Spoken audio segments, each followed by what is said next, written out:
कुछ राज्यों के लिए बजट में ऐलान संभव है। ये उम्मीद है राज्यों को आर्थिक मदद का ऐलान संभव है और ये इकोनॉमिकली राज्य इस बजट को लेकर काफी नजर या टकटकी लगाए बैठे होते हैं कि हमें क्या मिल रहा है, हमारे राज्य को क्या मिल रहा है। तो एलोकेशन को लेकर ऐलान संभव है। कुछ राज्यों के लिए स्पेशल स्टेटस आर्थिक मदद का ऐलान संभव है।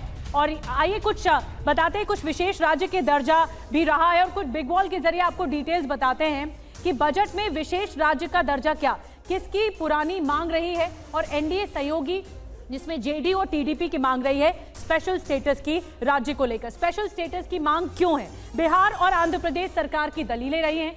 दलील क्या है कि बंटवारे के बाद राज्य का विकास धीमा हुआ है, स्लो ग्रोथ हुई है, इसीलिए स्पेशल स्टेटस दिया जाना चाहिए। उसके बाद मांग रही संसाधन और खनिज दूसरे राज्य में चले गए हैं, तो इसीलिए हमें देखा जाना चाहिए, प्राथमिकता दी जानी चाहिए। फायदा क्या होता है? केंद्र सरकार से सहायता में कई लाभ मिलते हैं, सेंट्रल गवर्नमेंट से। फिर उसके बाद केंद्रीय योजनाओं में 90% तक धनराशि का एलोकेशन होता है।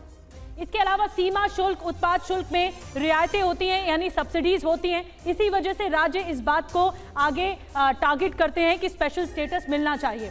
और स्पेशल स्टेटस की मांग क्यों है? जैसा कि हमने आपको बताया, ये दलीलें रही हैं और बिहार आंध्र प्रदेश की सरकार की ये दलील रही है। विजय सरदाना सर, अगर मैं चाहूं आप ज्यादा बेहतर तरीके से समझा पाएंगे, जो राज्यों का एलोकेशन होता है, सरकार के दिमाग में ये बात रहती है बजट के दौरान कि इन राज्यों को देना है, स्पेशल स्टेटस पे बात आके अटकती है, क्यों? देखिए, जो राज्य स्पेशल स्टेटस की बात कर रहे हैं उसमें दो चैलेंजेस हैं। सबसे पहली बात तो ये सही है कि वहाँ पे ग्रोथ कम है, लेकिन ये भी समझना चाहिए कि वहाँ ग्रोथ कम क्यों है।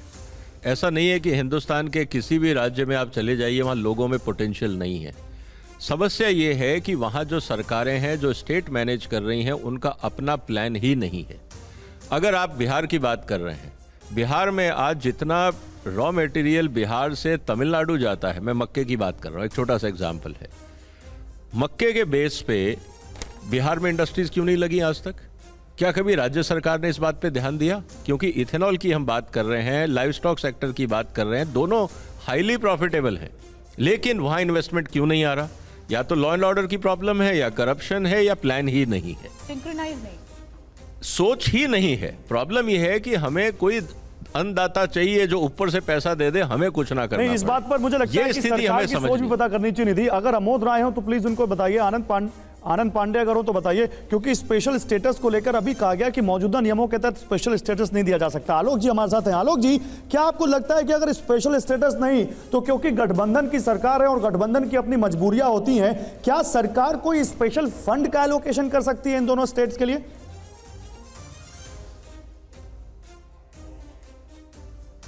आलोक सर, सवाल इसी लिहाज से जहां स्पेशल स्टेटस की बात आती है। देखिए, मुझे लगता है स्पेशल स्टेटस कोई ऐसा नहीं कि सरकार जिसको मन चाहे दे दो, उसके नियम होते हैं, कुछ उसके प्रावधान होते हैं। डेफिनेटली अगर ये बिहार को या आंध्रा को अगर दिया जाएगा तो सवाल उठता है कि फिर उड़ीसा के साथ क्या प्रॉब्लम है?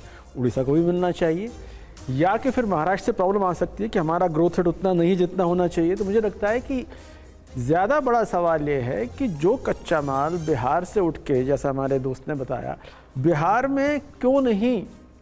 हम आज एक दिक्कत और फेस करने वाले हैं कि जितना आपको इंडस्ट्रियल ग्रोथ दिखाई दे रही है, सारी नॉर्थ इंडिया में दिखाई दे रही है। 10 साल बाद साल उठेगा, ज्यादा इन्वेस्टमेंट साउथ इंडिया में जा रही है। ज़्यादा नहीं सारा।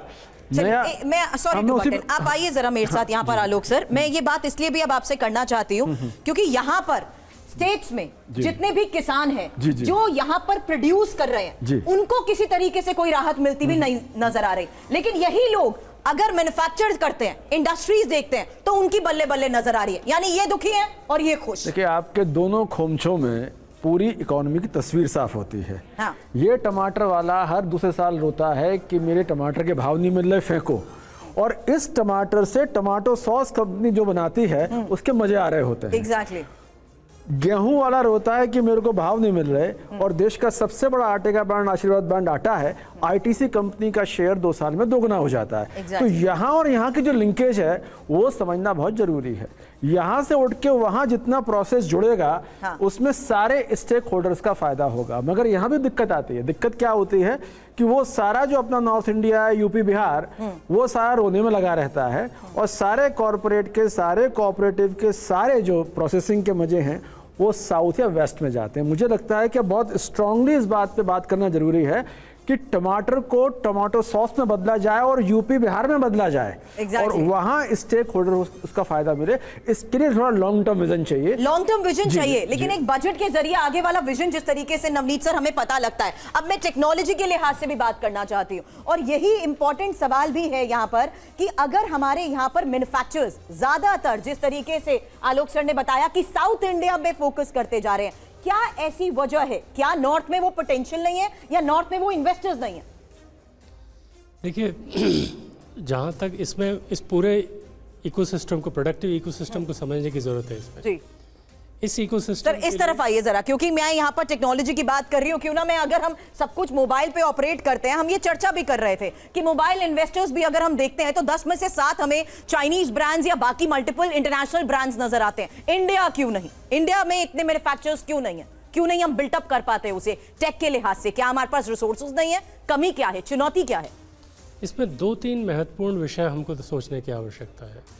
पहली चीज़ ये है कि अभी वर्तमान कॉन्टेक्स्ट में जो प्रोडक्शन शिफ्टिंग इंडिया में हो रही है, फॉर एग्जांपल हम चाइना +1 की बात कर रहे हैं, हम एफडीआई को इंसेंटिव करना चाहते हैं। सो पहली चीज़ ट्रेड पॉलिसी में और इन्वेस्टमेंट पॉलिसी में हम क्या कर सकते हैं कि इन्वेस्टमेंट भारत में आए, ये पहला विषय है। दूसरा विषय है कि जो बहुत सारे चीज़ों के अंदर ग्लोबल वैल्यू चेन की चर्चा हम आजकल कर रहे हैं। ग्लोबल वैल्यू चेन में पार्टिसिपेट करने के लिए अगेन हमको अपनी ट्रेड पॉलिसी को बहुत भली भांति सोच के कैलिब्रेट करना पड़ेगा। अपने एफटीएस का भली भांति कैसे इस्तेमाल करें। फॉर एग्जांपल, एक अभी आप एग्रीकल्चर की बात कर रही थी। श्रिम्प एक प्रोडक्ट है, बहुत सारे फिशरीज प्रोडक्ट्स हैं। हमारे जापान के साथ एक फ्री ट्रेड एग्रीमेंट है, लेकिन हम वो प्रोडक्ट जापान के अंदर नहीं बेच पाते हैं बिकॉज बहुत सारे नॉन टैरिफ बैरियर्स हैं। ओके, तो इसकी वजह से हमें अपनी पहली बात है कि स्ट्रेटेजिकली ट्रेड पॉलिसी को कैसे इस्तेमाल करें कि हम investment and access to technology and access to various inputs वो हम सुनिश्चित कर पाएँ। दूसरी है जो डोमेस्टिक इन्वेस्टमेंट पॉलिसी है, उसके अंदर बहुत कुछ ऑलरेडी हो चुका है, लेकिन फिर भी इन्वेस्टमेंट फैसिलिटेशन की जो बात है, जो एक्चुअल एग्जीक्यूशन की बात है, पॉलिसी एग्जीक्यूशन की, वहाँ पे बहुत सारे गैप्स हैं अभी भी। Therefore, cost of doing business continues to be a major concern. Sir, cost of doing business के लिहाज से जरा यहाँ पर भी आ जाइए, क्योंकि इन युवाओं की हम बात कर रहे थे कि ये यहाँ से इजीली शिफ्ट कर सकते हैं किसी और जगह पर, लेकिन यही अगर जॉब क्रिएटर्स हमारे देश में और ज्यादा मौका हमें मिल जाए तो ये भी ऐसा नहीं सोचेंगे। मैम, इसी जगह से 3 किलोमीटर दूर नोएडा में यही चाय का कप आपको 200 रुपए का मिलता है और लाइन लगा के बेचता है वो। Exactly. अब मसला ये है कि सिर्फ चाय बेचेंगे तो 10 रुपए की मिलेगी, चाय के साथ थोड़ा एक्सपीरियंस बेचेंगे तो 200 का मिलेगा। अब उस चाय के कप को एक्सपीरियंस में कन्वर्ट करने के लिए थोड़ी ट्रेनिंग चाहिए, थोड़ा माइंडसेट चाहिए। तो हमारे इसी युवा का थोड़ा स्मार्ट बना के टी शर्ट बना के पहना के रखेंगे कि हमारा युवा 200 कमा लेगा। पॉइंट मेरा कुल इतना है कि इसमें थोड़ा सा लॉन्ग टर्म विजन, थोड़ा सा ट्रेनिंग की ज़रूरत है और यही चाय का कप आपको ठीक ठाक रोजगार दे सकता है। ये कोई ऐसा रोजगार नहीं जिसे आप माने कि बड़ा खराब रोजगार है। Exactly. जी बिल्कुल, पर उसके लिए थोड़ी ट्रेनिंग चाहिए और थोड़ा विजन चाहिए। ट्रेनिंग और विजन, लेकिन गौरव मिल कैसे सकता है? एक्सपर्ट्स के साथ आप चर्चा करिए, क्योंकि यहाँ पर हमारे पास मौका है अब चाय पीने का, ये समझते हुए कि आखिर किस तरीके के विजन के साथ अब से थोड़ी देर बाद हमें ये पता लग जाएगा कि सरकार ने क्या बड़े फैसले लिए।